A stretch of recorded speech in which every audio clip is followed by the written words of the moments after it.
Hello, and welcome to Common Censored. I'm Lee Camp, joined as always by Eleanor Goldfield. Hello. And this is the show where we talk censored stories and people, sensible solutions, and common ground movements to fight and build. Oh, I'm sorry. I was like, wow, you're taking the dramatic pause to a new level on this one. I was reading our topics, and for some reason, I just expected myself to to say, and sometimes other stuff. Right. You thought, because we did hire My alter someone. ego. We were thinking of hiring someone exclusively just for that sentence, Right. or a portion of a sentence. Right. You know, we pay them like $50 an hour just to walk in and go, and sometimes other stuff. But we didn't have enough Patreon donations, so we had to give them a pink we had to slip. fire them, and then you thought they were still here, so you just stared blankly at me as I waited for you to say your line. Line! That'd be great if you yelled line. Line! So, everyone, thanks for joining us. Thanks to all of you who joined us for the live stream version of Common Censored this past Sunday. If anyone So we wants... are calling that Common Censored. I'm calling that Common Censored Okay. live. Common Censored live. You gotta add the live. This is also live. I'm doing this right now. Live stream. Never cross the streams. Live stream. But anyway, yes, we did it this past Sunday.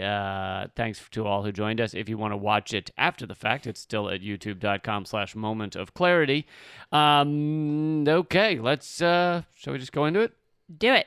All right. So we did talk on the live stream, and I'll keep talking about it, tweeting about Biden's transition, which basically shows that he's not going to be progressive at all. So I'm not going to get into that aspect right now.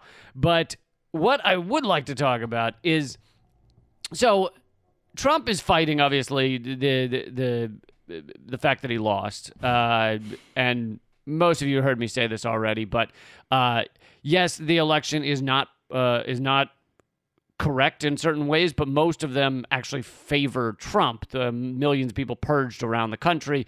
I'll mention that again in a moment about 538. But so if all the votes were actually counted, if all the people who were suppressed and knocked off the rolls were actually counted, Biden would have won by a lot more. So Trump saying this isn't legit is kind of laughable, because really it's more illegitimate towards him. Right. But anyway, so this is proving a few things. Some more important than others. Some the mainstream media is willing to talk about, and some they're not. But what they're not really willing to talk about in a certain way is how unstable and feeble this shows our system is when someone wants to hold on to power. They basically just say, no, I didn't lose. And there's almost no Republicans that have stood up and said this thing's over. There's a couple, like Mitt Romney, but there aren't many. And one that did, governor of Ohio, said this is over and Biden is the president-elect, and he's a Republican. So Trump just tweeted out, immediately after he did that, Trump tweeted, the run for governor next time around will be hotly contested. Who's going to run against his, and this thing gets viewed by 80 million people or whatever, one tweet. And so now every Republican is fucking terrified to say anything against Trump. Well, so, and this, this is something that I don't know if we've talked about this on the live stream or what, but I've gotten a few questions from folks asking if I think that Trump is trying to stage a coup. He's trying to hold on to power. Well, I right. don't know if you call that staging a coup. No, but because staging a coup requires a lot of planning and intelligence that Trump doesn't have. I think Trump is just a sore loser. But I also think that Trump is more interested in looking good, and looking his ego. Yeah. So he's not going. This is not about the morals of the situation. This is not about I deserve this and it's the principle of the matter. No, he's just a sore fucking loser. It's like a kid who's like, I didn't want to lose the football game. But when he realizes that he will look better by leaving, he'll leave. When he realizes that there's nobody really backing him up, yes, there are Republicans that aren't saying this is over, but there's no Republican that's willing to die on that hill.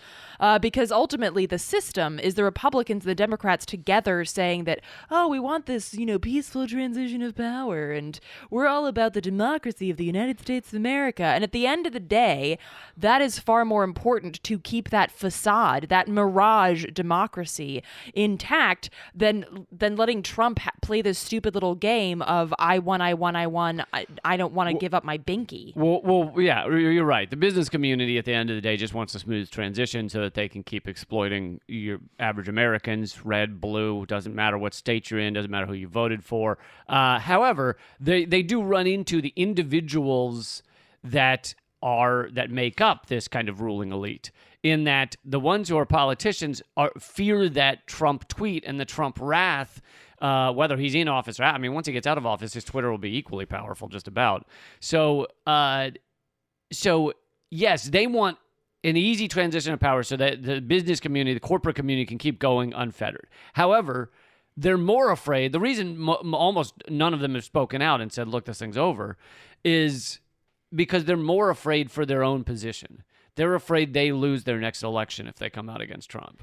So it's the selfish versus the kind of business world. And I totally get that, but there's a difference between being afraid to say, oh yeah, Biden won, and saying, yeah, let's fucking stand on the barricades together, Trump, Right. let's do this. Right. And so I think that the idea that there will be a coup where the military backs Trump and Biden is locked out of the White House or whatever the fuck is very unrealistic. And I'm not saying I agree. I'm not saying that we shouldn't be concerned about what's going on right now. I think we should always be wary of the empire butt scooting us towards annihilation. But I think that it's at this point, the idea that our primary concern is a coup, I think, is misplaced. The primary concern should be what Biden has planned, and also to your point, Lee, about Trump is going to be just as powerful after he leaves. I didn't say just as powerful. I said Twitter's going to be as powerful as it is. Right. I mean, as a public person, there's a lot of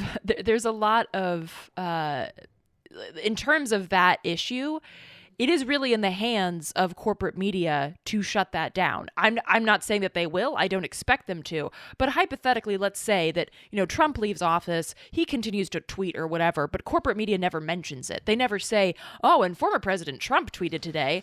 Right. But here's the thing. They created him. Right. And here's the thing. They're going to continue talking about him just because it's good for ratings, because he's so fucking absurd. And that shit, just like, if you've ever watched the movie Network, that shit is good for ratings. The crazier something is, right, the more outlandish it is, then the better ratings it gets. So they're going to continue to prop up Trump, even though if they just stopped, then he would fade considerably, I think. Because, of course, as you pointed out, he wouldn't exist as an entity, much less as a president, if it weren't for the fact that corporate media had propped him up in the first place. Yeah, corporate media created him, including the Hillary campaign said they wanted to prop him up, right, because they thought he'd be easy to beat. So corporate media created him, and they could continue to give him power, especially for another run for office. But and by the way, this is not just, we talk a lot about how awful Biden is. So well, that was my point. We should be focusing on what Biden's doing. Yeah, which we have. We did a lot of the live stream was about his transition and the shit fest of horrible swamp creatures he's put into play. I meant the collective we, not just you and me. Oh yeah. Like folks. So yeah, I just didn't want to repeat everything we did on the live stream, but in a very related yet kind of opposite, opposite take, but not exactly the same topic. Trump is right now, outside of trying to hold on to power, he's doing several things at the Pentagon, some of which I've already talked about in a moment of clarity. He canceled the the Secretary of Defense. He Canceled. I know, I was kidding. He fired the Secretary of Defense and put in his own yes man who fucking loves him and will do anything. However, here's the thing. The main reason it seems that he wanted to do this and he's so furious about, doing this right now is because he's trying to bring troops home, and the deep state, and this shows how powerful the deep state is. The deep state, and there's quotes to this effect, which I'm going to cover this more probably on a Redacted tonight once I have time to really go through all the nitty gritty of it.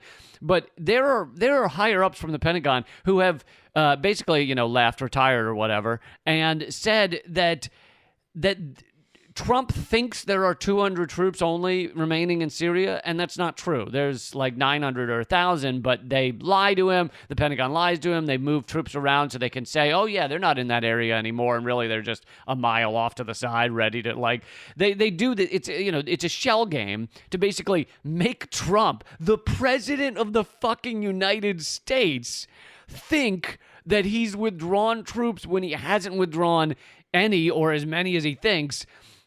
And so now he's trying to withdraw even more troops. He's trying to withdraw all the troops from Afghanistan. And our corporate media, they're more livid about this, really, the fact that he's going to withdraw troops from Afghanistan and some other places, as well as Syria.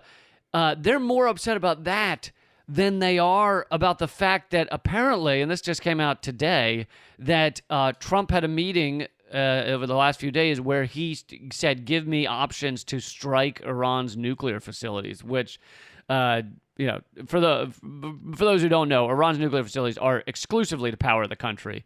It's really been proven again and again by weapons inspectors and stuff that their nuclear power is used to power the country.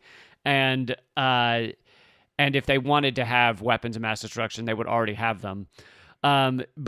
So what would this do? Well, it would knock out power for, millions of people who are already under extreme economic stress, who are already struggling from our economic war against them.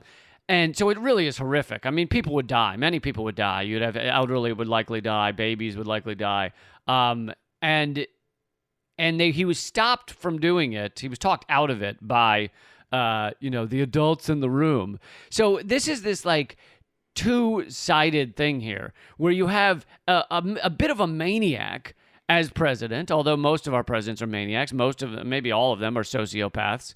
And so he's been talked out of this awful strike, but he's also been lied to about the number of troops in areas so that the American military machine can keep trained murderers in these areas. Well, and that really speaks to the, to how the president relates to the military and what the military industrial complex does and can do without the oversight or the concern of the president.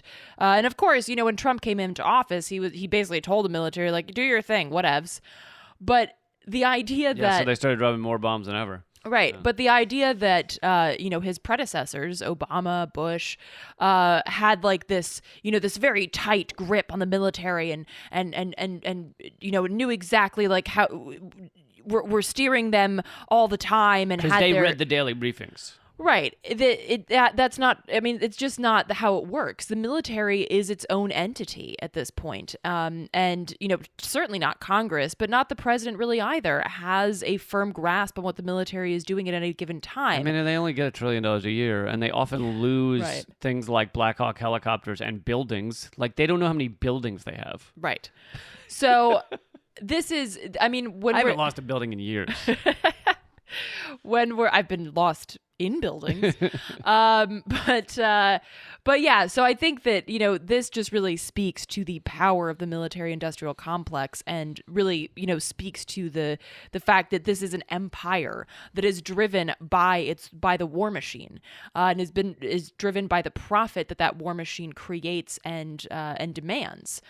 So I think, that this is something else to highlight. And also, circling back, this is also why the military would would not want to die on Trump's hill either, because they're just as happy with Biden as they are with Trump. It doesn't matter to them. The war machine moves on with someone like Biden. Now, I could see the argument if someone who was anti-war was being elected into office, then I could see that there would be some friction Right. there. But Biden is a fucking 100% war hawk. There's nothing he's going to do that is going to rein in the empire. So the military is looking at this and being like, all right, well. Well, and this is why you should find these things so scary, is because imagine that finally the change happens, and someone like Bernie Sanders or someone even more aware of our horrific foreign policy were to somehow overcome all of the hurdles and achieve the presidency and be kind of in control of the empire.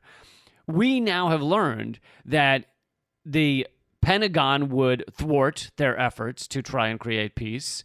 We know that that right now Trump is proving that holding on to power is a definite possibility in terms of, like, if this election had been much closer. Let's say Bernie Sanders was running against Trump and had only won by one state. We know that Trump could have thwarted that win, as he's trying to do right now, but he's lost so severely that he can't do it. And so it shows how the system. If the military had a reason to despise or to not want one the of incoming candidates. president, right? But and this speaks to the idea that there is no deep state, or the deep state is just a bunch of bureaucrats really trying to do their best. And here's the thing: many of them are, because there's a lot of agencies that are not about war. There are agencies to deal with a pandemic. There are agencies to like the meteorologists and shit that are predicting weather patterns and warning us of hurricanes. Like, there are agencies within the government that are doing important things, which is the idea of government to begin with. If you were to remove it from the fact that we're this massive empire killing people all over the world, and just say, okay, random imaginary country, what's the point of the government? Well, it'd do all these things, right? It makes everything from making sure the trash is collected to making sure that they can deal with a pandemic. But there's been a book written about how the deep state is not a real thing, basically, by Michael Lewis, called The Fifth Risk. And I like Michael Lewis in general because he wrote about The Big Short. He wrote about all these kind of complicated exploitation and extraction done by Wall Street that most people don't want to dip their head into because it's too complicated, so you don't even hear it talked about. So I kind of like Michael Lewis. But I read the cover and the back of this book. So I haven't read the book, I will say. And maybe he gives at least a nod to this idea. But the front of the book says, I had thought that the deep state, basically it says something like, I thought the deep state was a thing, but I realized it's just people trying to make sure our country runs appropriately at the end of the day, whatever. But it's like, appropriately, if you're... It's like, yes, you have agencies that are warning us about hurricanes. You also have agencies that, and for example, ostensibly, FEMA is supposed to help people in a disaster, but they're like catastrophic if you read about the shit they did in like Katrina and stuff like that. Or Puerto Rico. Or Sandy. So these agencies may have a lot of people that are trying to do, A, B, and C, but the top echelon is generally these sociopaths that are, support the American empire and all of its goals. And we now see this with the military. This is the Pentagon deciding withdrawing troops, even a small number, could hurt America's interests, which are to destroy these other countries, to sink Syria into just a failed state where people are dying daily of starvation and unclean water. That's our goal. That's basically our goal. And they think that pulling, the 900 troops out of Syria would be bad for that goal. So they lie to the president and say, oh, yeah, we've removed those troops, and then just move them off to the side or whatever, and then move them back in. And that is the deep state in a nutshell. Well, and also that quote from what's his name again? Michael Lewis? Yeah. Well, yeah, it's the front of his book. Well, whatever. That speaks to a complete misunderstanding of how these systems work. It's kind of like saying that, well, there are people that are good that work for the police. Okay, but that doesn't excuse the fact that the institution as a whole is a horrific institution that is built on the oppression of the many and the protection of the few, and the protection of the oppressors. And it's also, and this is kind of like I've had folks argue or debate this point. You know, the saying "all cops are bastards," ACAB, is a fundamental commentary on the institution of policing. That when you put on that uniform, you are putting on the uniform of the protector of the oppressor. You are basically saying that I am a pawn for the empire. I'm a pawn for this fascist white supremacist entity, and it is my job to ensure that they maintain power, that they maintain their order, instead of in the face of calls for accountability and justice and human rights. So when we say all cops are bastards, what we're saying is that the institution creates bastards out of anybody who walks into that uniform. And that regardless if you're trying to, change it from the inside, you can't. The institution as a whole is rotten. And yes, there are, there's like the nice police officer that was up in, I believe it was Oregon, who went out and he was the police chief for his small town, and he went out there and had like a Black Lives Matter sign and stuff. Okay, great. That's one dude. And I'm not trying to diminish what he's done, but the idea is that he cannot change the entirety of policing by holding a Black Lives Matter sign. That's not how it works.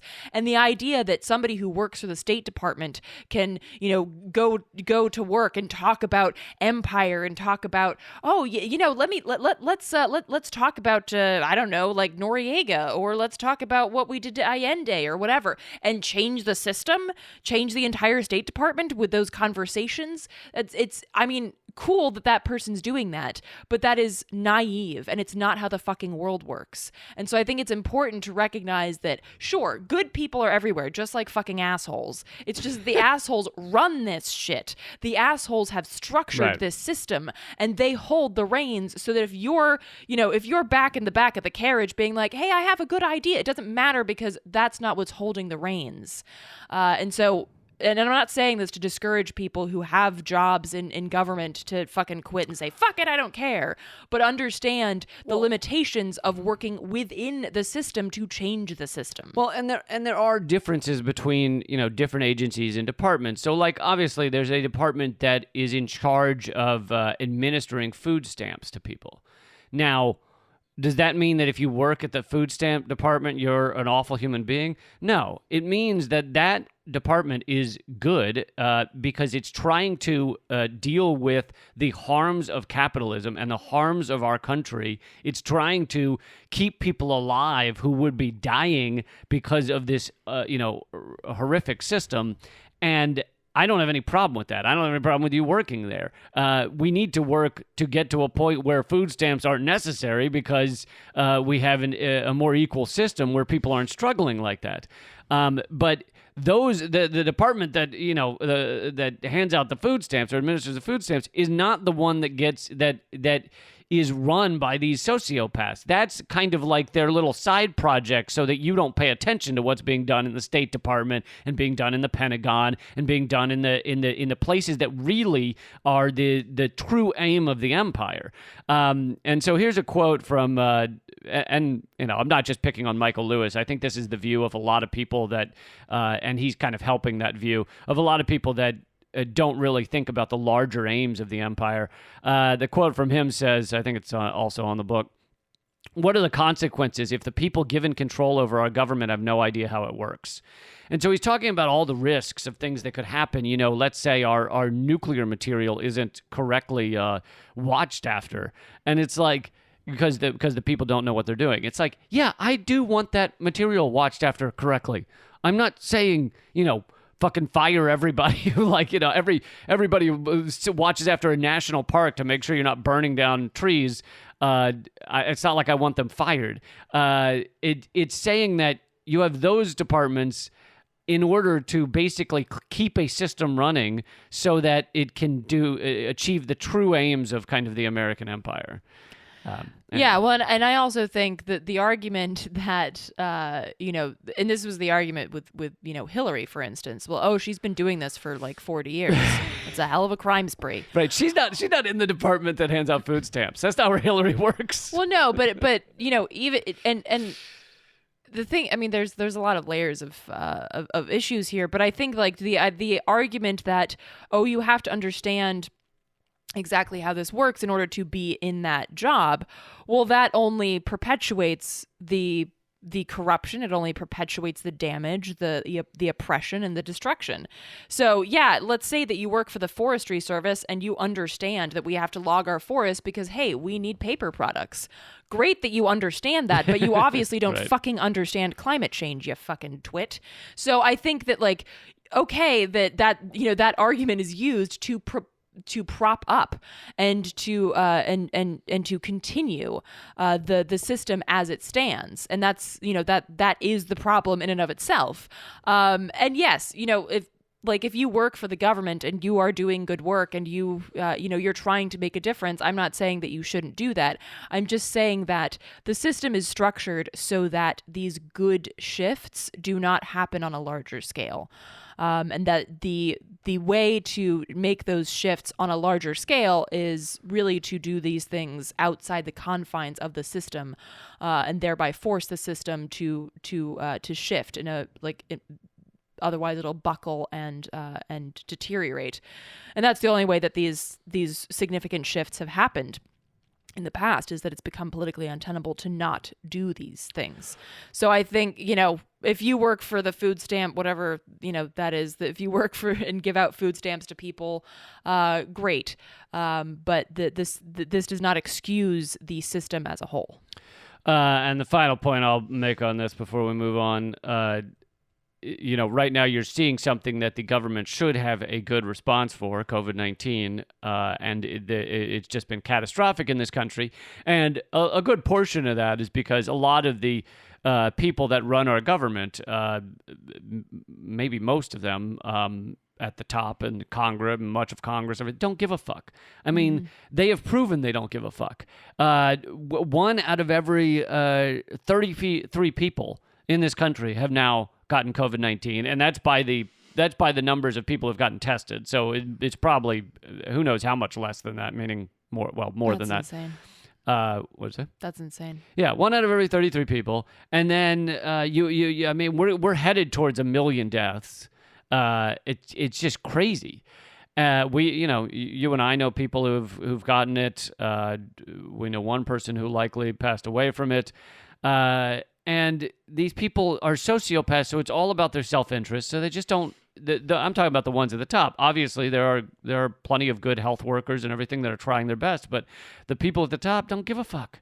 And it's amazing. Well, and this is exactly how the system works, right? It relies on people who are on the bottom rungs who do care, because they're the ones who are faced with people's pain. Emergency room doctors and other health workers and quote unquote essential workers.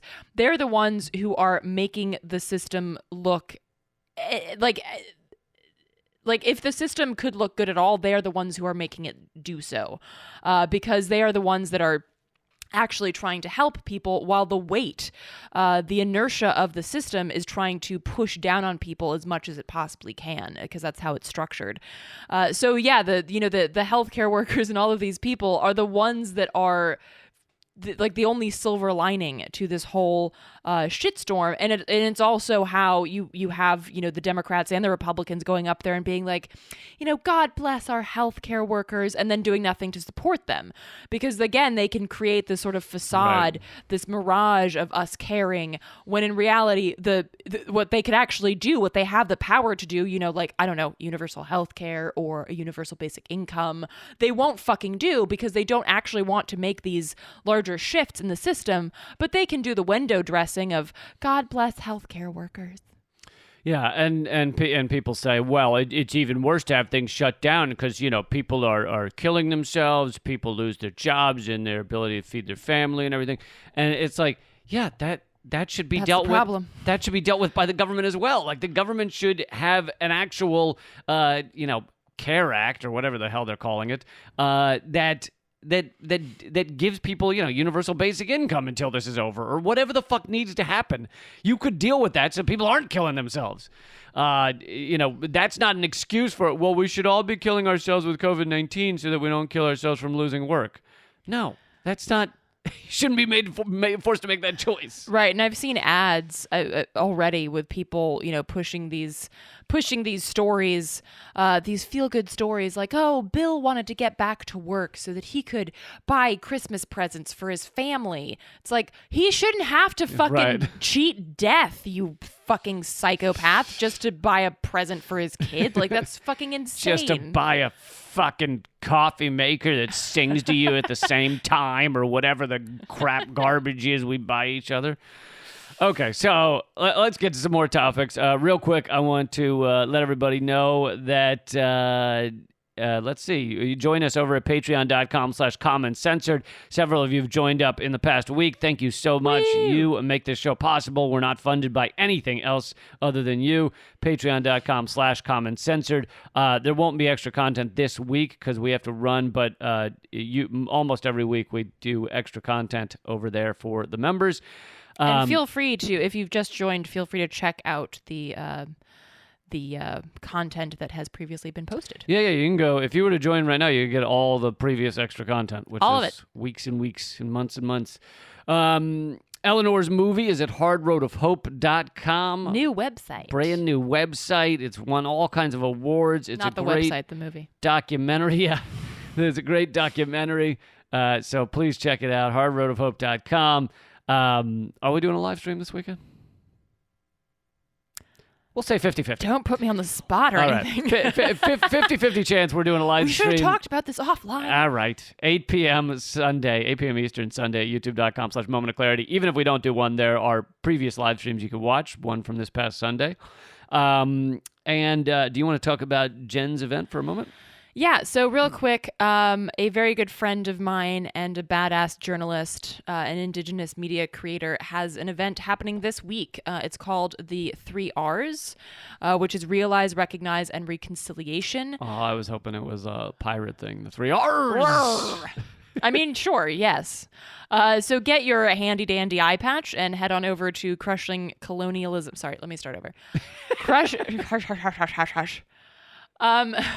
crushingcolonialism.org. Check out the calendar. It's happening. It was going on yesterday. It's happening today, Tuesday the 17th, Wednesday the 18th, Thursday the 19th, and Friday the 20th. So is this like a multimedia, like speakers and art and stuff? So it's basically everything from Native 101 to getting into the nitty gritty of Indigenous rights, missing and murdered Indigenous women, theft of Indigenous children, environmental justice, healthcare disparities, all kinds of issues that folks should look into with regards to the Indigenous communities around Turtle Island. So if you are interested, which is America, for those who don't know, it's the whole what the Indigenous call North America. And so if you are interested, check out crushingcolonialism.org.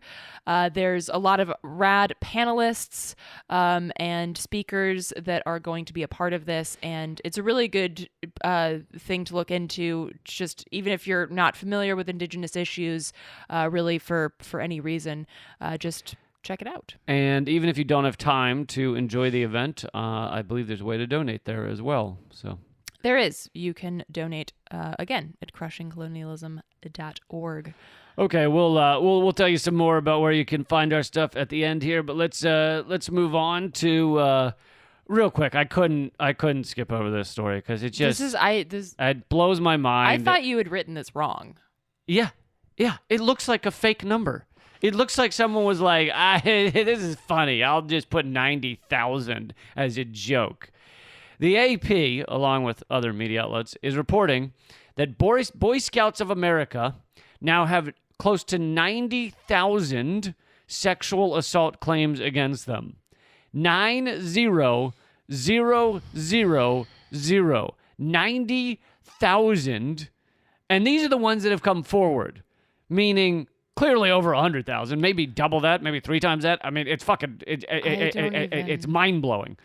And I used to do stand up about this and say how insane it is, because why does the organization still fucking exist? I know. I don't care if they taught your kid to whittle. This should not exist. It doesn't. Trust me, you can learn how to whittle without being sexually assaulted. I myself have learned how to whittle without being sexually assaulted. And I mean, just fucking think about this organization for a moment, okay? It is. Let's take 12 or 20 or whatever the number is, little boys, and let's send them off into the woods with a strange, lonely man who wants to spend his time for a weekend alone with little boys, and while they're in little outfits. And sure, that's going to go fine. Maybe 1 out of 5, maybe 4 out of 5 times. Maybe that's a guy who genuinely just a child educator. He likes teaching them how to survive, how to be a leader, all those things. But if it's, I'm making up these numbers, but if it, let's say 1 out of 5 times, it's a fucking pedophile who wants to be alone with a troop of boys. Like, it's so insane. It's like, let's just set up a pedophile, like, perfect machine, and let's hope that a large percentage of the time, what is going to happen doesn't happen. I mean, well, right. And I mean, I don't know. Because the idea of teaching kids to be outdoors and all that shit is a very important and powerful idea. So I'm not really sure why the Boy Scouts in particular are like a haven for pedophiles. I'll tell you why. It's because let's be honest. Pedophiles are majority men, and in order to achieve pedophilia, they have to be alone with children, which is not like, there aren't that many places where a guy alone is alone with a group of children. Whereas if you had, and I don't even think, until recently, I don't even think they've allowed this until recently. So meaning they started in the 1940s or something, and it's just been men. And it's like, look, women should be allowed in this organization. They should help run it. They should be fucking standing there with the guy who's teaching the boys how to make a fire. If you wanted to have this organization, it should not be a guy alone with children. Look at sheer percentages. And honestly, like, if you have a truly active pedophile, he's looking for organizations where he gets to be alone with children. This is going to be the perfect one. It's easier than becoming a priest. Yeah, it's easier than becoming a priest. You don't have to go to school for it. I mean, it's just fucking... It's heartbreaking. It's awful. And the fact that this organization still exists, yes, they claim to be bankrupt because they don't want to pay the victims, but that doesn't mean they're not still functioning. I mean, I was in an airport before the pandemic, and I saw a fucking Boy Scouts troop march through the airport. Well, yeah, and that's the other thing. If you're claiming that you're bankrupt, then you have to cease operations, I would think. Yeah, that's not how it works. Apparently not. You say you're bankrupt, and you keep going. And you keep destroying people's lives, and you keep collecting money. And here's the other thing I say in my stand-up. Obviously I'm not giving the joke portion of it, but is that, okay, if you really want this thing to continue like this, then at least the parents need to be informed.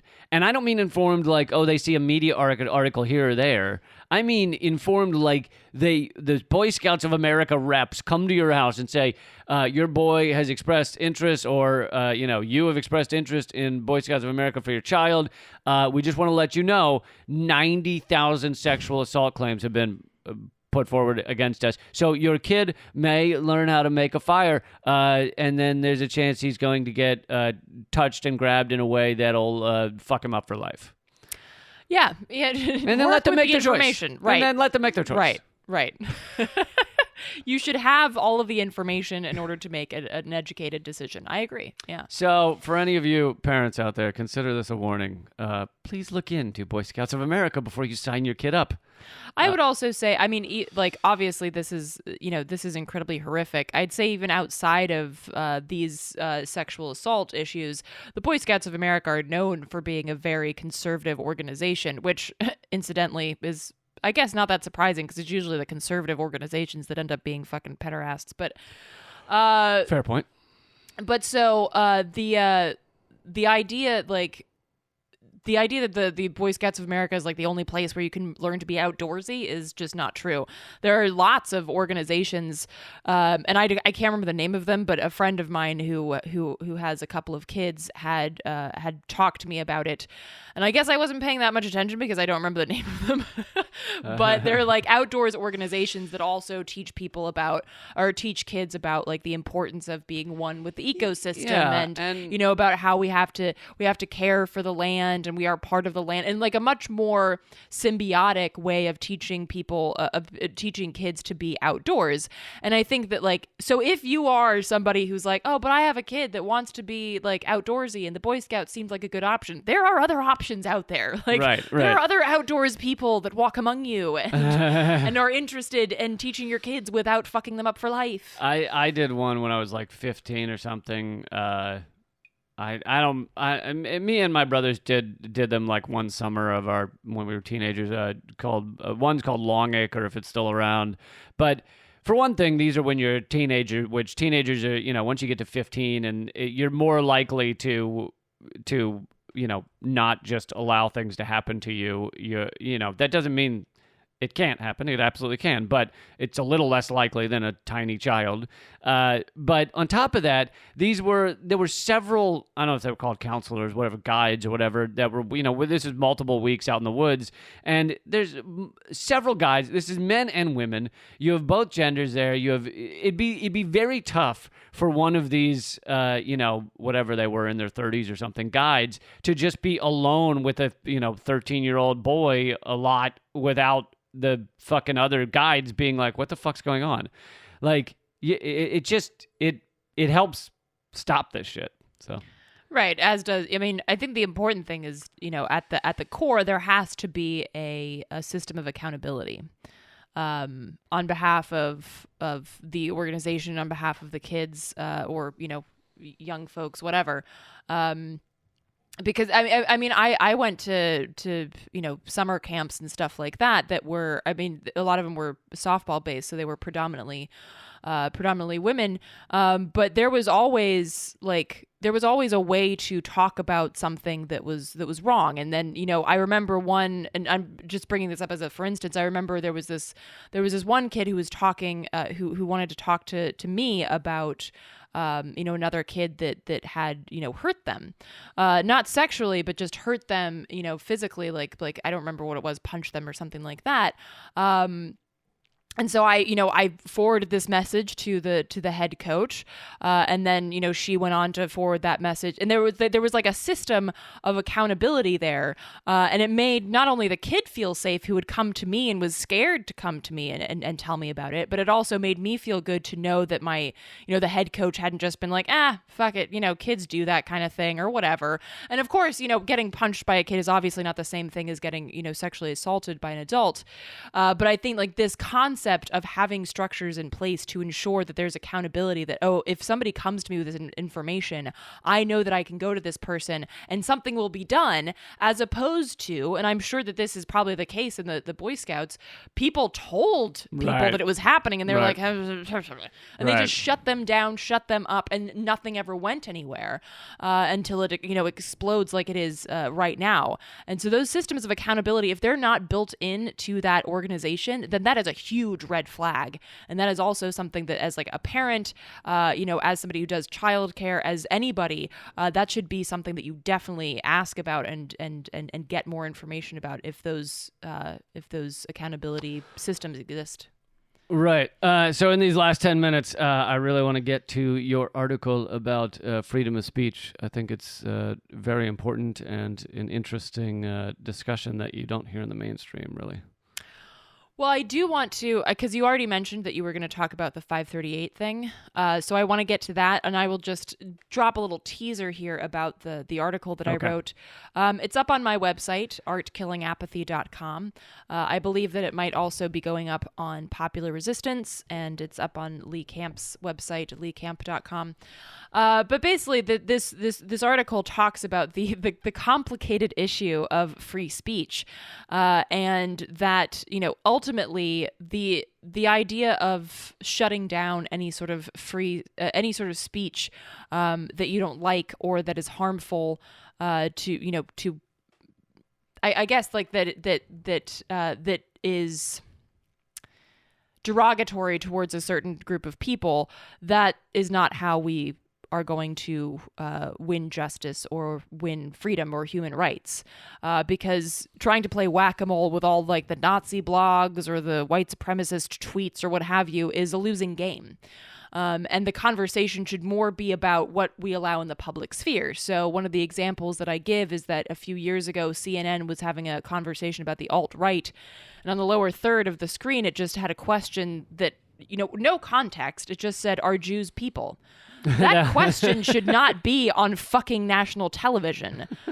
The lower third should have said something like, discussing alt-right's extreme, opinions or so, whatever the fuck. You do not put why are Jews people up on your fucking screen. It's a discussion. We'll have a debate. This guy says they are. This guy says they're not. So can somebody write a blog called Are Jews? Absolutely. That is your right. Well, right. But it has do to do we with want, platforming. Exactly. What do we want to be allowed in the public sphere? What should have the platform? Same thing with fascists speaking at universities. I don't think that should be allowed, because the university is giving a platform to amplify these folks that they don't have a natural right to. Free speech should not, and I'm not talking about the law of the United States, because fuck the law of the United States. I'm talking about what the kind of society that we want to build.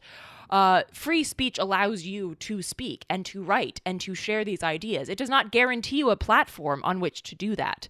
So the idea that that you are guaranteed, to speak at a university or to be on national news talking about whether Jews are people, that's not how it works. Well, and what spurred your article is this idea, and I think it comes from a lot of libertarians and some others, that you should be able to say whatever the fuck you want on any of these platforms, and period. Oh, full stop.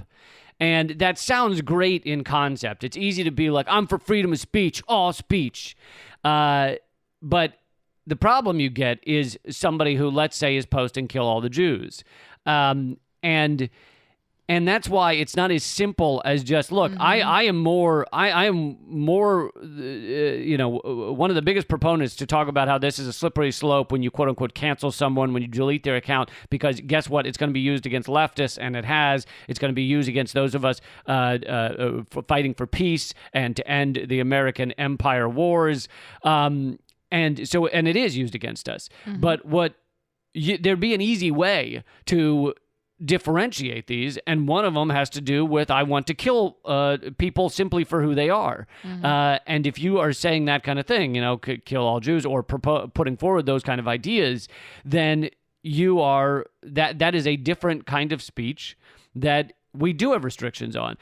You also in your article talk about, like, look, we are fine with smoking in this country. Smoking is legal. You can smoke a cigarette.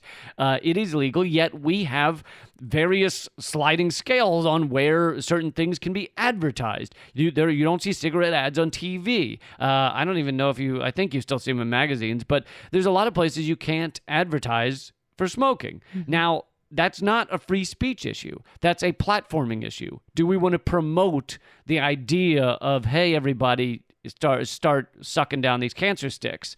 Obviously, we are fine with promoting the military on TV. Join to become a trained killer for us, for the empire.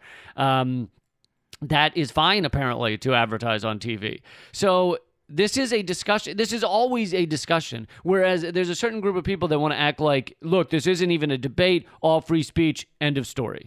Right. And this is the other point that I make in that article is that, if you are saying that, if you are calling for the violence and the harm and the oppression and the killing or the maiming of somebody or some people, that is not, that is a threat. And actually, even the fucking United States has laws against threatening people.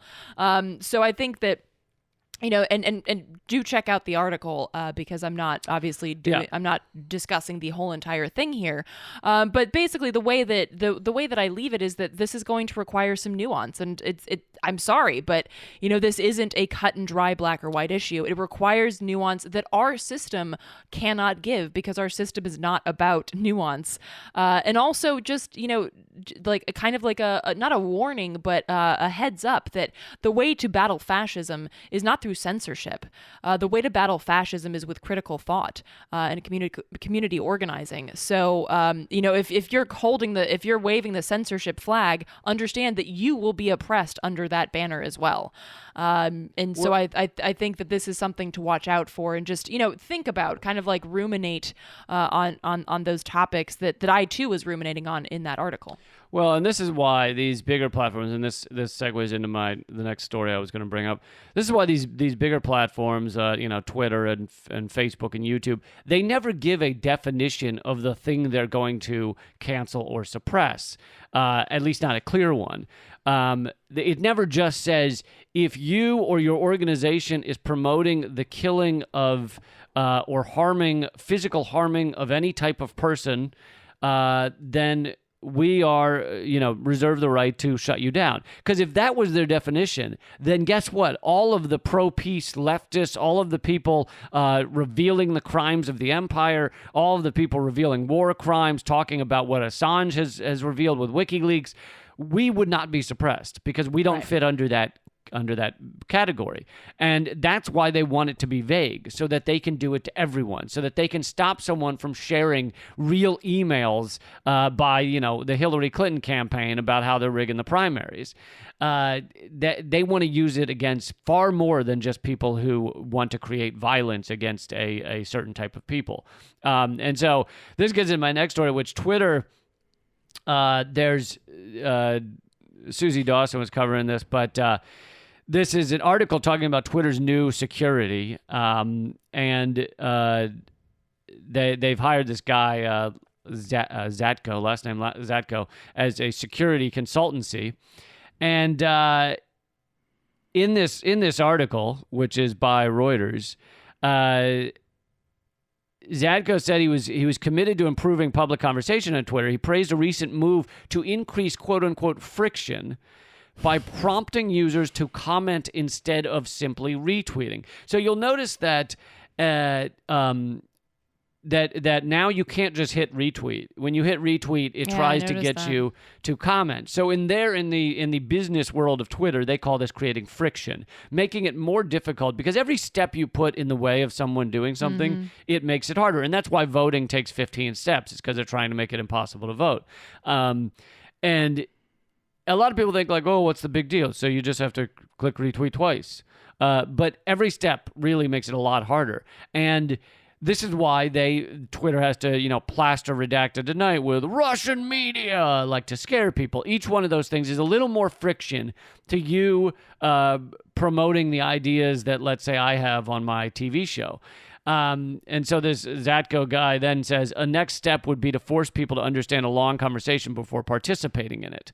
Meaning they have to, go through the entire thread if there's a long thread or something. But imagine how much friction that would create for someone who wants to share an idea. You click on a Black Lives Matter thing that says Black Lives Matter protesters are out, and you want to hit retweet. And then it says, okay, you can retweet this, but you've got to read through this entire thread. And so you're scrolling and scrolling and scrolling and scrolling, and something gets your attention or whatever. And it's like, yeah, you might be devoted enough to get to the bottom and click retweet, but a lot of people are going to be like, fuck this. Well, it's interesting because it's under the guise of media literacy, because it's promoting this idea that, which I've heard of, like in Democracy 4.0, for instance, where it's like, oh, you have to read through all of the ballot initiatives. I agree. Hold on, I'm getting there. Where you have to read through all the ballot initiatives and actually understand the concept before you vote, which I think is good, because right now we have people voting on people and things where they're like, I don't know, I'll just pick a box. But so they're using that same tactic to promote something that actually aligns with censorship, not media literacy. Because if you actually wanted people to read things, then there's a way to, because here's the thing. If I were to make a tweet that says, Blue Lives Matter, again, enough people are going to retweet that while having the, looking through the thread or whatever. They're not learning anything.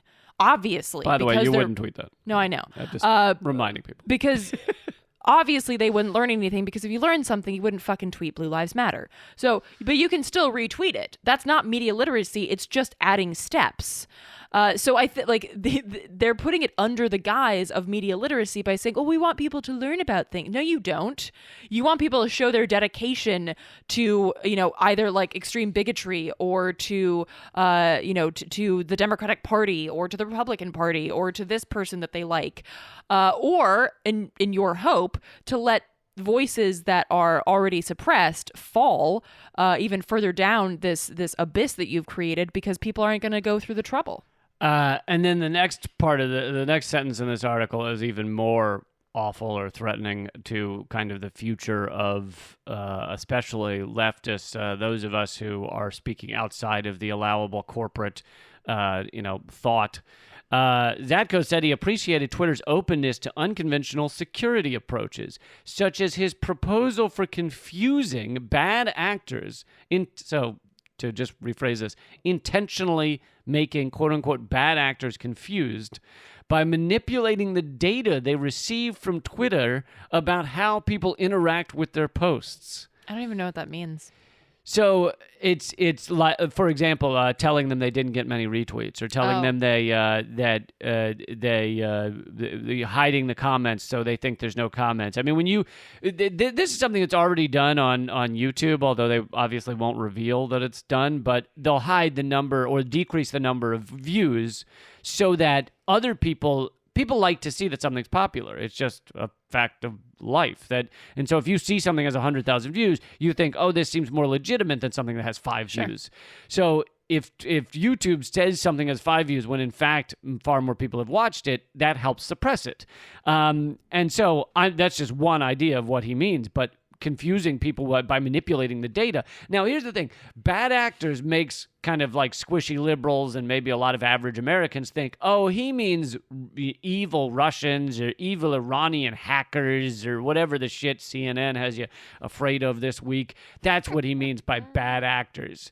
Or he probably means white supremacist MAGA people, bad actors. But the truth is, we know from experience, Twitter considers me a bad actor. Right. People, great journalists like Aaron Mate or people at the Gray Zone, bad actors, because they're revealing the crimes of the empire, the crimes of our media, propping up the empire.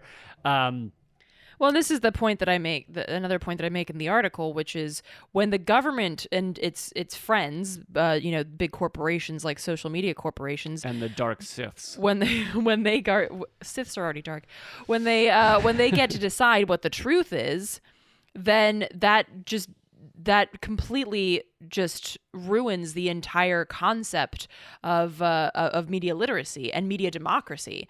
And who's watching the watchers, right? That's the other point. So yeah, this be very wary of these of this language, this doublespeak, as I believe some dude wrote in a book about the 80s. 1984. Sorry. Yeah, I get it. I got it. Got it? There. Okay.